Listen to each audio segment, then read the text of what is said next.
Welcome to the Richland and Chambers Watershed Discovery Findings Meeting.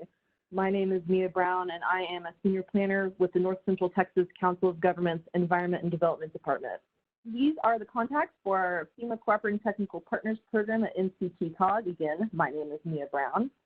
Our other partners are on here as well, including our CTP contractor, Half Associates, the Texas Wire Development Board, and FEMA Region 6. And this slide will also be available at the end of the presentation. All right, jumping to the agenda. So today we're going to talk about an overview of the North Central Texas Council of Governments and our role in the FEMA risk map process. We'll also talk about an overview of FEMA's risk mapping assessment and planning, or risk map process. And then we'll jump into the Richland Chambers discovery, because that's what you guys came for. We'll talk about the methodology and the activities and the findings of discovery. We'll also briefly talk about base level engineering and what some of its uses are, where you can download base level engineering for the Richland-Chambers Watershed, and also where you can find information on how to use it. And then we'll discuss post-meeting coordination. We'll talk for just a minute about MCCCOG's role in the FEMA risk map process and who we are and why we do this. The North Central Texas Council of Governments is a voluntary association of by and for local governments, and we were established in 1966 to assist in planning for common needs, strengthening individual and collective power, recognizing regional opportunities, resolving regional problems, and assisting with making joint decisions and cooperating for mutual benefit. The NCCCOG has over 230 member governments in our 16 counties, and those members are made up of cities, counties, school districts, and special districts. So like I said, I'm with the Environment and Development Department, and our department has several strategic initiatives, including our Watershed Management Program. And that program focuses on water quality, stormwater, and floodplain topics and issues. Specifically relating to floodplains, the North Central Texas region does not have a flood control district, but we do have lots of local and regional entities working independently, yet also collaboratively within their own jurisdictions. The NCCCOG will never replace a flood control district, but as an agency, we work toward regional cooperation on flooding issues to help everyone accomplish their common goals together. This graphic here is just a demonstration of one of the many reasons why we take watershed management and floodplain topics and issues so seriously, and why we are a FEMA cooperating technical partner. You'll see our North Central Texas region there. First, you might see Dallas and Tarrant counties that have the Dallas-Fort Worth Metroplex, and they will still see between 2010 and 2050 up to a 34% increase in population growth. But then you see all of the counties surrounding DFW in blue and dark blue, and that represents as much as a 500% increase in population growth. There is not a single county in the North Central Texas region that will not see population growth between now and 2050. So we take it as a very important responsibility to assist regionally with floodplain management efforts. Here we have a different kind of graphic to basically tell you the same story. You're going to see the dots expand. This is our growth from 1950 to present, and then projected to 2040. Again, you'll see our central core area is getting denser, and we are spreading out to all of our 16 counties. Again, nobody is going to get away from the growth. It's coming. All right, so let's talk about what a cooperating technical partner is really quick. As a FEMA cooperating technical partner, that means that NCCCOG receives federal funds from FEMA to conduct certain aspects of the risk map process, which we'll learn about a little bit later in this presentation. Our main goals for being a cooperating technical partner, or a CTP, is that we want to bring those federal funds to our region so that we can provide better data for better decision making in our communities. We want to be able to facilitate coordination between communities and our local, regional, state, and federal partner organizations. And really, that's what councils of governments do best. And again, those partnerships. A little more indirectly, we always want to bring that better data to our region and encourage our communities to adopt standards above FEMA minimums where appropriate for their community. And with that, I'm going to give the presentation over to Allison Hansen with Half Associates to talk about the discovery overview and the findings. Thanks very much, Mia. So as she said, my name is Allison, and if anyone has trouble hearing me, please just send me a quick note. This is a presentation for you all, and I want to make sure that I'm audible for you. We can start by looking at the FEMA Risk Map program and what it means for you as communities. The Risk Map program is a circular program, so we begin by identifying risk using the discovery process. That's the stage we're in right now, and we have also already completed base level engineering, or BLE, which we will talk about later in the presentation. Once we identify the risks that exist in communities, we want to move those forward as projects in the phase 2, assess risks. And so this is where CTPs are formed, and we can do hydrology and hydraulic studies of river systems and try to understand what does the floodplain look like and how do we model it. After that, it moves into phase 3, communicate risk. This is where the CTP studies become regulatory products through the FEMA process. And so they can be put on the flood insurance rate map and included in the flood insurance studies, or FIS for short. Once they become these regulatory floodplains and models, we can then have communities mitigate these risks in phase 4 using CTP projects. And the FEMA Risk Map program is a very strong program compared to its predecessor, the FEMA MapMod program. Under MapMod, many of the risks identified were identified by FEMA, but the Risk Map program begins by soliciting information from the communities and asking them, what are your concerns and how can we move your concerns forward? And so it really puts the communities in the driver's seat to make the changes that they want to see. So MCCCOG wanted to undergo the discovery process in the Richland and Chambers Huckate watersheds. So these are 2 separate Huckate watersheds, but they are being studied as one discovery process. And so we want to identify the local flooding risks by reaching out to the people who know them best, the community leaders, the SPAs or the mayors, or the county judges. We also then want to see what is going on in the communities as far as mitigation efforts that are planned or already underway. Then we also want to provide information. How can we gather the information that the communities might need and take a look at different data sets to figure out what's going on within the 2 watersheds, and then communicate that risk back out not only to the communities but to FEMA as well by identifying potential projects. So this is the overall discovery process where we begin by selecting the watershed for discovery, communicating with the stakeholders that are involved with the local government, gathering the data, and having a formal discovery meeting. We are right now in the post-meeting coordination phase, and this presentation is part of that, where we can communicate back the results that we have found through the discovery process. After this, we will finalize our report and give our recommendations to FEMA for potential studies that we can move forward that were identified by communities during this process. The discovery process began when we sent out flyers and a newsletter to generate interest in our PreDiscovery Meeting, which was held in June of 2019 at the Ellis County Courthouse in Waxahachie. And so we were able to get many community leaders at this meeting, and we were there to introduce them to the discovery process and show them how they can submit their data online. When they went to submit the data online, we had a website that had many different questions for them to go through. We had pre-prepared data that we had gathered on a national or state level that they could then go through and see that it accurately reflect what we have in our community. So, you know, maybe we had a list of the low water crossings and the communities could come in and say, in addition to these, we have a few more and here are their locations. We also had a map that they could go on and write comments and highlight areas that they had concerns about, whether it was roads that were always overtopping during a storm event, or areas where there were planned land use change, or areas that had already seen high land use change. They could also go through and voice the concerns that they had with effective mapping. maybe there were bridges on the stream that were not on the effective maps that they believed were modeled as part of it.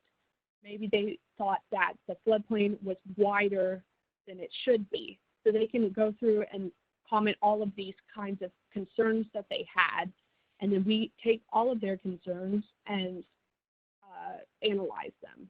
So we had a discovery meeting at the same location on December 5th of 2019, where we brought in communities that had both participated in the website and communities that had not yet been able to log on and enter their concerns. And so we can review the flooding concerns and then generate discussions with other communities that might have similar problems or the same problem that is spread across multiple jurisdictions. Rivers don't just exist in one community with no impact to other areas. And so we can bring in the stakeholders that have a river going through them and see, do they want to maybe work together to update a model or one connected model on that river. So we really wanted to facilitate discussion among stakeholders and also other interested parties. So we invited the Corps of Engineers, and we wanted to generate discussion between them and COG and the communities. We also had a checklist that we could go through and make sure we've recorded all of the flooding concerns that a community might have. At the end of this process, we gathered 98 stakeholder map comments. So it was very successful. We had quite a few comments that were by multiple communities. Ellis County and the city of Waxahachie came forward and had a lot of flooding concerns that they wanted to talk about. But we even had comments submitted by smaller communities, and so it was great to see their concerns and bring them forward for FEMA's attention.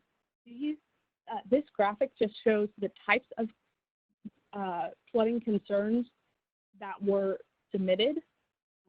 Flood risk comments are areas where the community felt that there was a flooding risk. So maybe the road was overtopping or a culvert was undersized. There were also mapping concerns, and so these are areas where the community felt that there was something wrong with the current mapping. And so whether it was a BFE being too high or lots of LOMAs applied for in a certain area, which might indicate that there's something wrong with the mapping. We also had mapping needs. And so these are comments that are submitted when there is no regulatory mapping in place and there's still a flooding concern. So it's an area where they hope to have mapping for the first time. We also had several comments for mitigation actions that were identified as either potential projects that were underway by the city or that they hoped to do. And so none of the mitigation actions that were submitted were already completed. They were either in process of becoming current studies or they were current studies already. We also had a few comments that were related to regulations.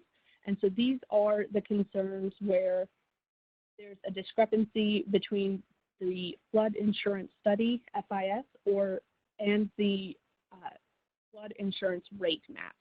So maybe there was a difference between the profile and what's shown on the maps, or there's a difference in the floodway data table that doesn't make sense given the other features on the map and in the profile. So these are the kinds of comments that were submitted, and we can also see them on the maps. And so we had several different studies that were requested for specific streams. For example, Waxahachie Creek and North Prong Creek had older models with deferred mapping that didn't match the new city's Zone A mapping. And so the city had newer Zone A mapping that didn't match the regulatory mapping.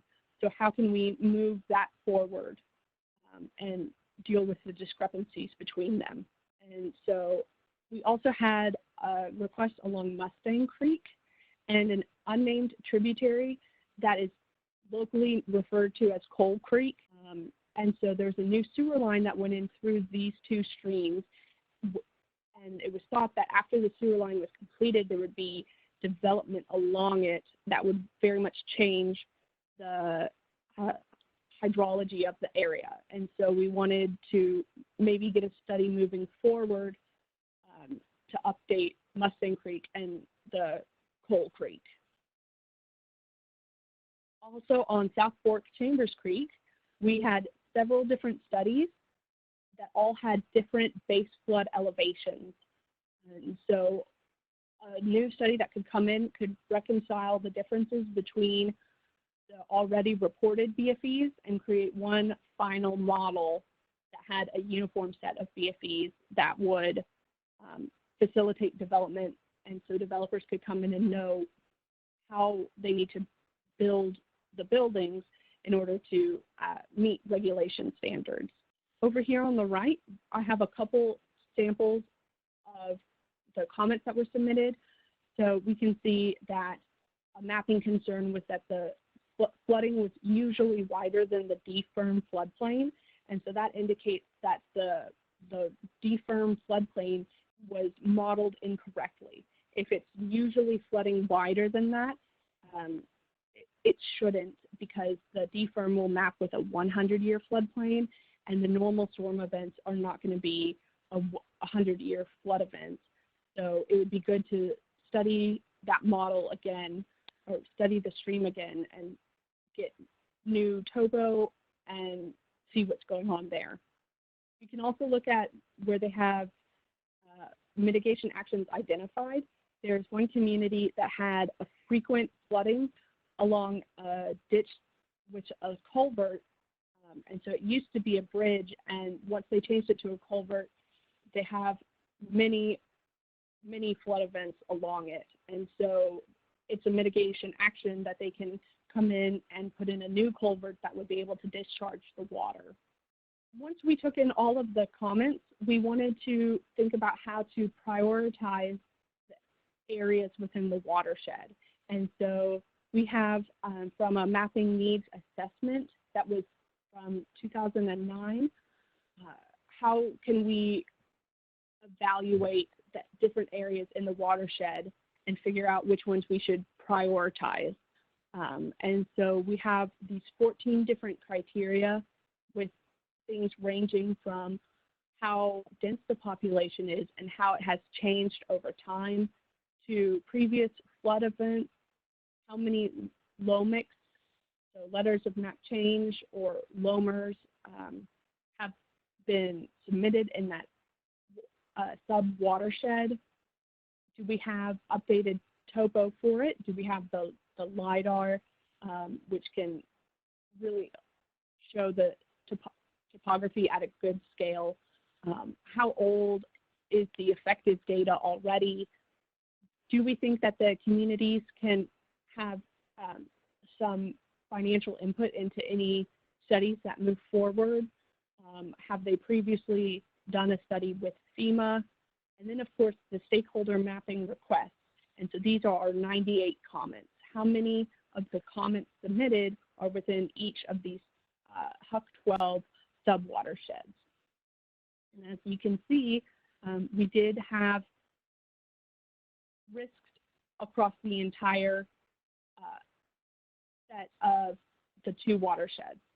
And so there are communities like the city of Waxahachie and Midlothian and Corsicana that have very high risk and need further studies, as well as the Navarro County and Ellis County. And so these places, we hope to get new studies in soon to go through the risk map process and become CTP studies, with the goal of getting them into the regulatory products and then capital improvement products after that. So at this point, we can take a quick minute to talk about the base level engineering that has already been completed for these two watersheds. They were completed a few years ago in 2016, and we can show you all what kind of products are already available for your use.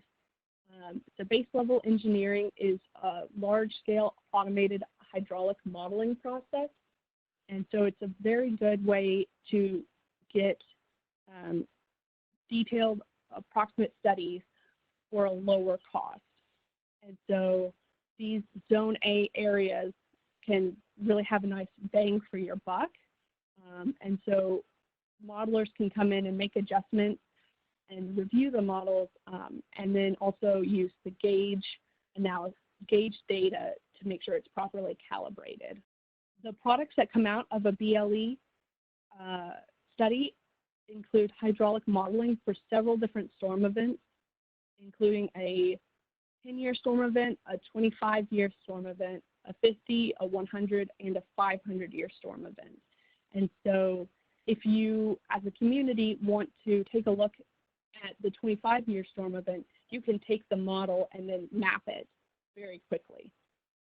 We also have floodplain boundaries, such as the one shown in the figure on the right for the 10-year, which has the most common flood event in the state of Texas, the 100-year, which is the regulatory value, and the 500-year, which is also shown on the flood insurance rate map. And so these are very binary, and so they just show the areas of probable flooding for those storm events. The BLE data sets also include a lot of risk data that show the kinds of risks that are for each area during a storm event. So that would include a depth or analysis grid. So you can actually zoom into a specific location and see, you know, not only is it likely to flood, but it's likely to flood at 5 feet or more. And so that's something that's really good to know compared to an outer region that would have maybe less than a foot of flooding. And so there are also a lot of products that go out in the base level engineering report, such as the areas of expanded flood risk. These are areas that were not previously mapped, but as BLE were mapped, and we can compare and see against the current regulatory floodplain, you know, does the BLE mapping show that it has contracted in size or gotten wider in size? And then it also includes a flood risk assessment, which we can talk about here in a minute, but that's just going to tie a financial risk to the binary risk of, yes, this is likely to receive damages or not. The BLE also creates areas of mitigation interest, or AOMI points. And so these are particularly helpful in identifying places that we might want to update if you want to take your BLE Zone A studies and make them detailed Zone AE studies. So because BLE does not model structures, we can come in and say, oh, there's probably a structure here, and if you want to update this Zone AE to become a detailed Zone AE study, take a look at this structure, add it to the model. We also wanted to identify places that have unknown or increased flood risk. And so maybe there's a significant land use change or current stream flow constriction problems that we want to call out and maybe take a look at later on. And many of these can be identified by communities because we do include some of their concerns into our AOMI point data sets.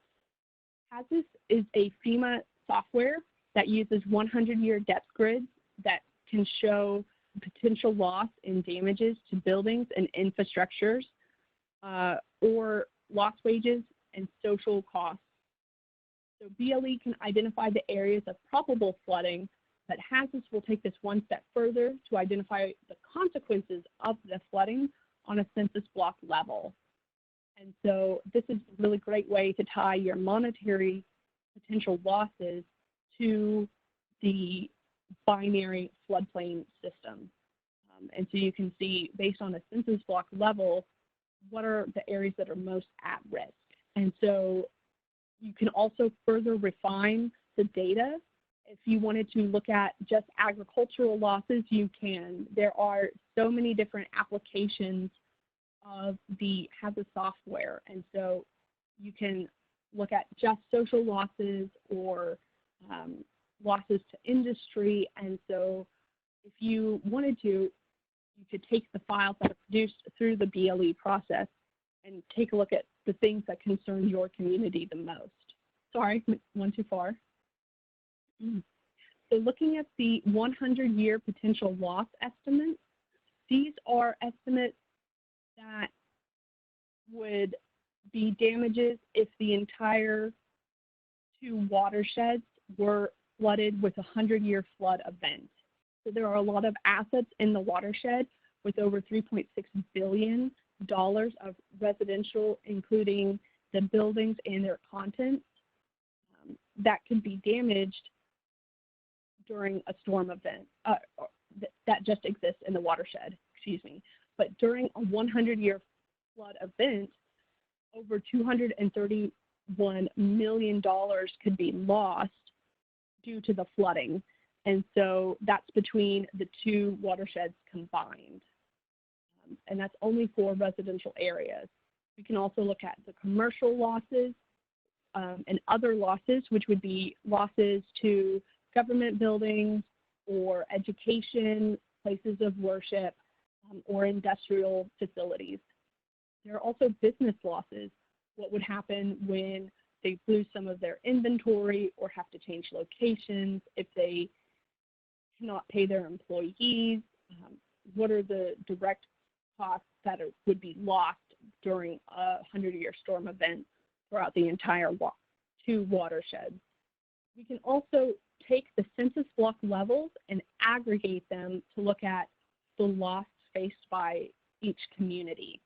And so as you can see, Ellis County and Navarro County have a lot of risk and a lot of financial losses if there were to be a 100-year storm event throughout the entire 2 watersheds. But once we look at it over an area standpoint, and so that's accounting for how much land each community has, we can see that the loss per square mile is lower in the 2 counties compared to the city of Corsicana or some of the smaller cities like Hubbard and Maypearl and Keene. And so depending on whether you want to look at the potential across the entire community or just how it would affect by a square mile percentage-wise, we can look at what kind of risks these communities would face. So for post-meeting coordination, what do you as communities get out of the discovery process? So we do have a flood risk report that we have released as a preliminary version already, which you can download. The flood risk report not only has a summary of discovery activities and historical flooding issues, but the prioritization results that we have already shown in this presentation, as well as figures and maps that they can use to look through and see very different kinds of data sets. You know, what are the CNMS streams that are in their area that FEMA is recording? What kind of floodplains do they have? Where are their low water crossings? Just many different types of data that are available to review. The flood risk report also includes the summary of stakeholder comments, as well as community snapshots that say for each specific community, you know, what is the average number of years since the last effective firm within the study watershed? Have there been any NFIP flood claims or severe repetitive loss? How much of their population is within the 2 watersheds? And so we also have in the community snapshot what kind of resources they can use to look at different mitigation grants or flood risk grants.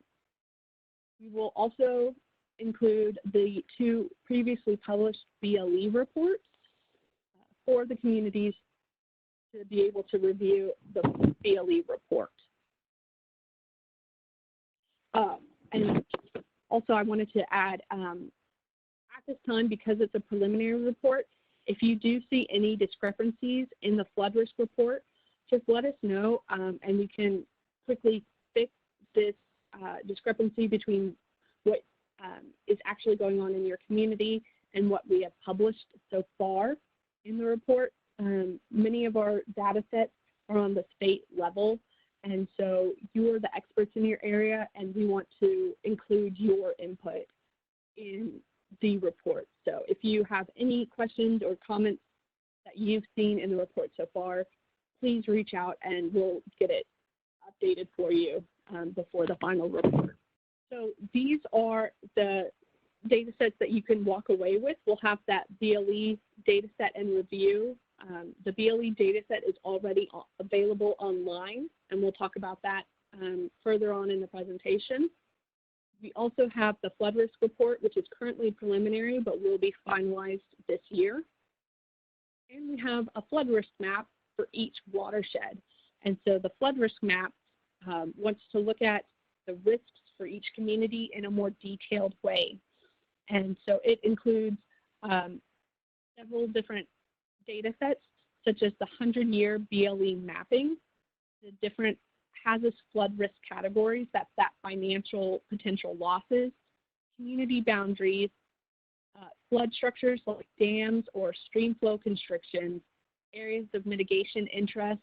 We also have the land use changes areas identified and significant changes in mapping or areas of high erosion that are concerning to communities, and also at-risk essential facilities if there were to be a 100-year storm event.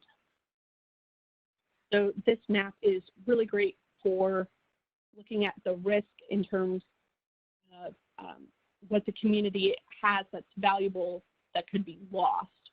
And so it's not just like a regulatory floodplain map like you have with your flood insurance rate map. There's also a newsletter called The Tributary that is distributed by the Tarrant Regional Water District. And this is a great resource for everyone within these 2 watersheds. So I have the link in this presentation if you want to subscribe. But it goes out quarterly and discusses different land management strategies.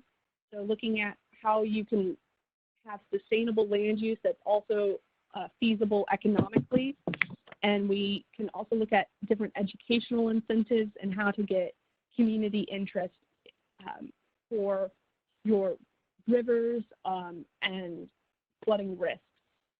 So the Tarrant Regional Water District's jurisdiction includes the Richland and Chambers Reservoir, which drains all of the Richland watershed and the Chambers watershed. So this is a really great resource for moving your, for ongoing contact about flood risks in your communities. So the BLE data, as I've mentioned, is already available for your use. And so you can go to this website, and it's called the Estimated Base Flood Elevation Viewer, so BFE Viewer for short. So you can type in specific locations and download the models for an area or the mapping for an area.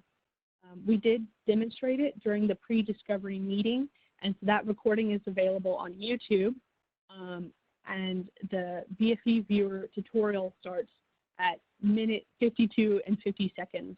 So it's quite later in the presentation. And if you attended the meeting and don't want to see the pre-discovery meeting all over again, you can just fast forward to that minute mark and see the tutorial again. So with that, I'll go ahead and turn it back over to Mia to go ahead and close us out. All right, Allison, thanks. So this slide is showing different phase 2 or flood risk identification projects that have followed after discoveries or as we go into phase 2. And really the point of this slide is to demonstrate that, yes, we do discovery and then we really do follow through with flood risk identification projects. There's several benefits to doing a flood risk identification study with COG as a cooperating technical partner. Some of the biggest ones are that we're working with you and FEMA, and we are here to make sure you are invested and have buy-in throughout the entire process. On top of that, these cooperating technical partner flood risk identification grants come with a 75% federal match, and the local match is typically 25%. You'll see at some of these projects, such as the Bear Creek study, some of these were partner projects. So the 2014 Bear Creek study, South Lake and Colleyville partners. The 2015 Lynchburg Creek study was a partnership between Shady Shores and Corinth. And so those studies would have had that local match portion proportionally parsed out between those communities by stream mileage. And then also, we've had several more studies since then, and at the bottom you'll see is the Mary Creek study in Parker County. And that is another one we're proud of because that study is occurring in Parker County at the moment, but that was such a regionally significant project that 4 other partners besides Parker County contribute to that project. FEMA will fund either individual, community, or partner projects. But I will say they very much do like these partner projects as well. They like seeing that collaboration between communities.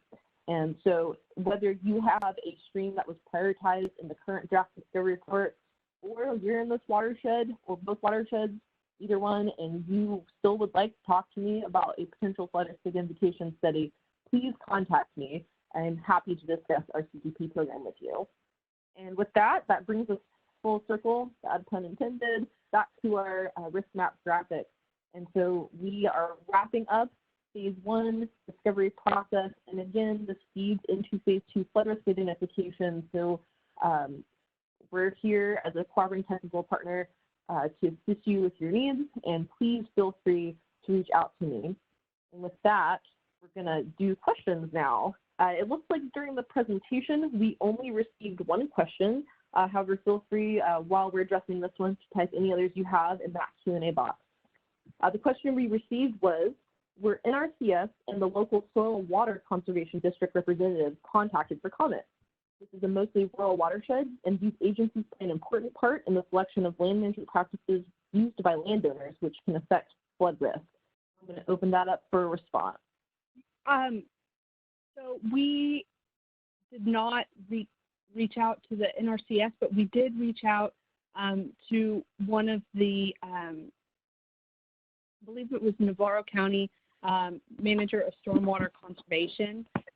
And so he was talking about all of his flood control structures for Navarro County and how he was TCEQ compliant and felt very positive about the state of his flood control structures. And so we did try to reach out and get information on the dams by the controlling agencies when we could find them. All right, thanks, Allison. And again, if you think of some questions later after the presentation, our contact information is also available at the end. So please feel free to reach out to us anytime with questions about discovery or the CTP process. We are here to assist you. And thank you again for joining us for this webinar. That if you follow that link in the chat box, that'll take you to our discovery website where you can download the draft discovery report.